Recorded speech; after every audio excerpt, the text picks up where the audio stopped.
GD Bakshi sir, जरा मुझे बताइए, ये अमेरिकी सेना जो हाई अलर्ट पर होने की बात करती है, हम जानते हैं कि उसका अपना एक हित सऊदी अरेबिया से जुड़ा है, जिसकी वजह से उसे मिलिट्री सेफ्टी, मिलिट्री सिक्योरिटी लगातार अमेरिका देता आया है। क्या यहां पर ईरान और सऊदी अरब के बीच सीधे सीधे अमेरिका खड़ा हुआ है?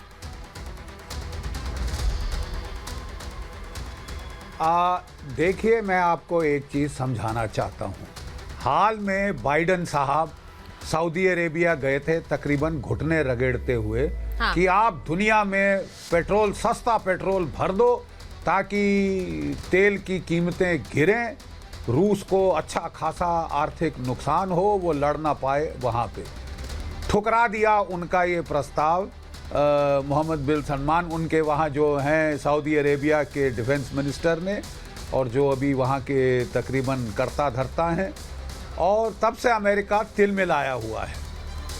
दूसरी चीज़ से जो अमेरिका तिल मिलाया हुआ है वो है कि खबरें हैं कि ईरान ने खूब सारे शाहिद जो है लॉइटरिंग एमिनेशन या ड्रोन्स ये दिए हैं रूस को, जिससे रूस ने ताबड़तोड़ हमले किए हैं यूक्रेन के इंफ्रास्ट्रक्चर पे। हमले तो असली में क्रूज मिसाइल इस्कंदर्स ने किए हैं, लेकिन ये जो शाहिद सस्ते ड्रोन्स थे इससे उनको मास्क किया गया है, और तकरीबन 40% जो पावर जनरेशन कैपेसिटी है यूक्रेन के शहरों की वो उड़ा दी गई है।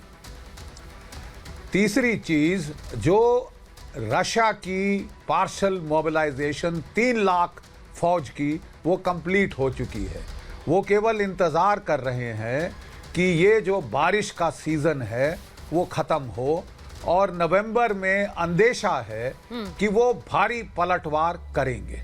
ठीक है, और इससे लड़ाई की दर्जे हरारत यूक्रेन में और बढ़ेगी, घटेगी नहीं।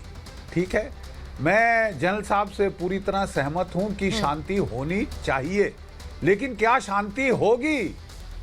दुख तो ये है ना, शांति तो चाहिए। दुनिया की इकोनॉमी तबाह हो रही है, आपको रिसेशन में जा रही है, लेकिन क्या शांति होगी? वहां चीन को देखिए, चीन को देखिए आप। कहा जा रहा था कि चीन 2025 तक तैयार नहीं होगा। यूक्रेन में उसने देखा कि डिफेंसिव लड़ाई की ताकत बहुत बढ़ गई। ठीक है, और इसके चलते कहा जा रहा था कि उसने पोस्टपोन कर दिए हैं इन्वेजन प्लान्स ताइवान के।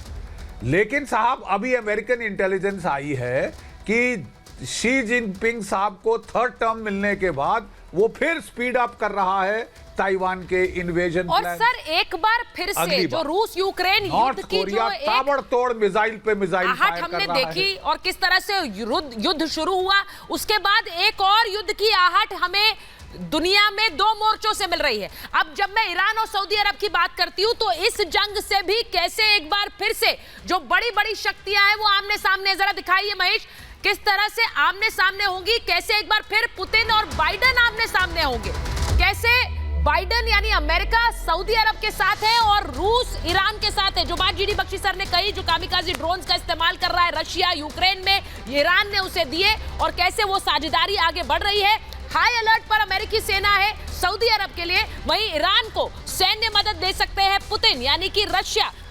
इसी के साथ साथ सऊदी अरब से तेल की साझेदारी है अमेरिका की। ये सब जानते हैं कि तेल वहां से आता है, अमेरिकी कंपनियां वहां इन्वेस्ट किए हुए हैं, और वहां उस तेल के बदले किस तरह से अमेरिका उन्हें सिक्योरिटी देता है। इसीलिए सऊदी अरब के लिए हमेशा अमेरिका खड़ा हो जाता है मिलिट्री रूप से। वहीं ईरान से ड्रोन की मदद मिली है रशिया को, और कैसे यूक्रेन ने खुद कहा कि हम लगातार इन ईरानी ड्रोन्स को मार गिरा रहे हैं। ईरान के खिलाफ भी एक तरह से मोर्चा खोल दिया यूक्रेन ने। वहीं बाइडन यानी अमेरिका ईरान पर बड़ा एक्शन ले सकते हैं, यानी अगर ईरान ने कोई कदम उठाए तो यहां अमेरिका से एक्शन हो सकता है। वहीं दूसरी तरफ ईरान को हथियार की मदद दे सकते हैं पुतिन, यानी पुतिन रशिया अपनी तरफ से, रशिया भी किस तरह से एक हब है हथियारों का और वो ईरान की मदद कर सकता है।